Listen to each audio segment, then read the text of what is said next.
ബിസ്മില്ലാഹിർ റഹ്മാനിർ റഹീം. അൽഹംദുലില്ലാഹി റബ്ബിൽ ആലമീൻ വസ്സലാത്തു വസ്സലാമു അലാ നബിയ്യിനാ മുഹമ്മദ് അമ്മാ ബഅദ്. ജവാബ്.com-ൽ വന്നിട്ടുള്ള ഒരു ചോദ്യം, ഫറള് ഉൾപ്പെടെ എല്ലാ നമസ്കാര ശേഷവും തസ്ബീഹും ഹംദും തക്ബീറും 33 പ്രാവശ്യം ചൊല്ലുന്നത് സുന്നത്താണോ? പ്രിയമുള്ളവരെ, ഫറള് നമസ്കാരാനന്തരം മാത്രമേ സുബ്ഹാനല്ലാഹ്, അൽഹംദുലില്ലാ, അല്ലാഹു അക്ബർ എന്നിങ്ങനെ ചൊല്ലാൻ ഇസ്ലാം പഠിപ്പിക്കുന്നുള്ളൂ, 33 പ്രാവശ്യം വീതം.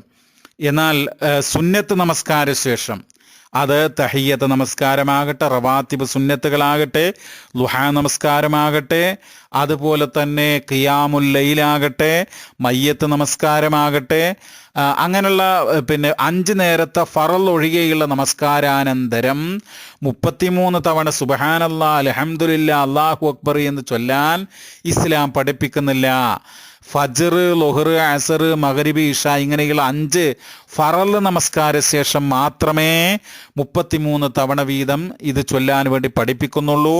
ആ 33 തവണ വീതം ചൊല്ലി ലാ ഇലാഹ ഇല്ലല്ലാഹ് വഹ്ദഹു ലാ ശരീക ലഹ് ലഹുൽ മുൽക്ക് വലഹുൽ ഹംദ് വഹുവ അലാ കുല്ലി ഷൈഇൻ ഖദീർ എന്ന് 100 തികക്കുക. എന്നാൽ ഉറങ്ങാൻ കിടക്കുമ്പോൾ നമ്മൾ അല്ലാഹു അക്ബർ, അൽഹംദുലില്ലാ, സുബ്ഹാനല്ലാഹ് ഈ ദിക്റുകൾ നമുക്ക് നിർവഹിക്കാം. പക്ഷെ അവിടെ എണ്ണം വ്യത്യാസമുണ്ട്. സഹീഹുൽ ബുഖാരി 3113 നമ്പർ വചനം, ആ വചനത്തിൽ പറയുന്നത് ഫകബ്ബിറല്ലാഹ അർബഅൻ വസലാസീൻ. ആയിഷ റളിയല്ലാഹു അൻഹ, ഫാത്തിമ റളിയല്ലാഹു അൻഹ അവരോടൊക്കെ പറയാൻ, നിങ്ങൾ ഒക്കെ 34 തവണ അല്ലാഹു അക്ബർ എന്ന് പറയുക. വഹ്മദ സലാസം വസലാസീൻ, 33 തവണ അൽഹംദുലില്ലാ എന്ന് പറയുക. വസബ്ബിഹ സലാസം വസലാസീൻ, അതുപോലെ സുബ്ഹാനല്ലാഹ് എന്ന് 33 തവണ പറയുക.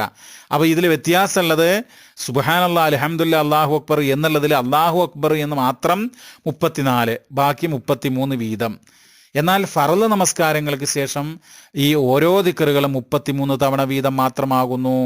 സുന്നത്ത് നമസ്കാരങ്ങൾക്ക് ശേഷം അങ്ങനെ ദിക്റുകൾ ചൊല്ലാൻ നബി പഠിപ്പിച്ചിട്ടില്ല, അതുകൊണ്ട് ചൊല്ലാൻ പാടുള്ളതല്ല. പ്രത്യേകം ആ സമയത്ത് സുന്നത്തുണ്ട് എന്ന് കരുതി ചൊല്ലിയാൽ അത് ബിദ്അത്തായി മാറുമെന്ന് മനസ്സിലാക്കുക. അല്ലാഹു തആല കാര്യങ്ങൾ കൃത്യമായി മനസ്സിലാക്കി സുന്നത്തനുസരിച്ച് മുന്നോട്ട് പോകുവാൻ നാം ഏവരെയും അനുഗ്രഹിക്കട്ടെ. വസല്ലല്ലാഹു അലാ നബിയിന മുഹമ്മദ് വൽഹംദുലില്ലാഹി റബ്ബിൽ ആലമീൻ.